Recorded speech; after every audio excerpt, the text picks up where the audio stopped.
Hello everyone.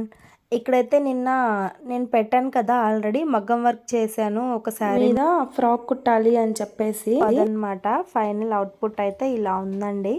నేనైతే frock అయితే stitch చేసేసాను. ప్రిన్సెస్ కట్ పెట్టానండి ఫ్రంట్ అయితే. ఇంకా హ్యాండ్స్ చూడండి, నాకైతే చాలా బాగా నచ్చేసింది.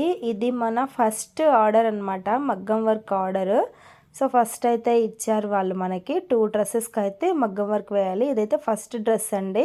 ఫస్ట్ డ్రెస్కి మగ్గం వర్క్ వేసి అయితే ఫ్రాక్ కూడా స్టిచ్ చేశాను. కాకపోతే కింద జిగ్జాగ్ చేయాలి. సరే ఇంకా మీకు వీడియో చూపించాలి అనే ఆతృతతో జిగ్జాగ్ కూడా చేయకుండానే చూపిస్తున్నాను అనమాట.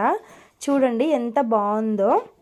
అంటే నేను రీసెంట్గానే నేర్చుకున్నానండి మగ్గం వర్క్ అయితే. అండ్ రీసెంట్గా నేర్చుకొని నేను నా బ్లౌజ్ మీద అయితే వేసుకున్నాను అనమాట.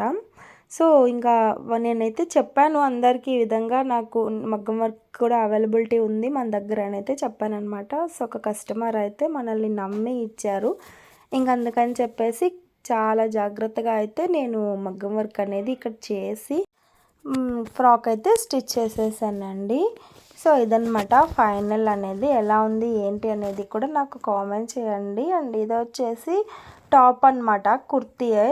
ఇది కూడా సేమ్ కస్టమర్దేనండి. సో ఫ్రంట్ అయితే నెక్ ఇలా వాళ్ళు స్టిచ్ చేయమని చెప్పారు. మిడిల్లో అయితే మొన్న ఒక అంటే ఒక పర్ల్ కానీ లేదంటే ఇంకేదైనా గోల్డ్ కలర్ది కానీ ఏదైనా బీడ్ అయితే స్టిచ్ చేయాలి. సో స్టిచ్ చేయలేదు నేనైతే ఇంకా. అండ్ ఇక్కడ చూస్తున్నారు కదా కట్ వర్క్ అనేది షేప్. ఆల్రెడీ ఈ నెక్ని ఎలా డ్రా చేసుకోవాలి, ఎలా కట్ చేసుకోవాలి అనేది కూడా క్యాన్వాస్ మీద అయితే మీకు ఆల్రెడీ ఒక వీడియో అయితే తీసి పెట్టానండి యూట్యూబ్లో. ఒకవేళ చూడని వాళ్ళు ఉంటే ఒకసారి చెక్ చేయండి. అండ్ డ్రెస్సెస్ ఎలా ఉన్నాయో కూడా కామెంట్ చేయండి.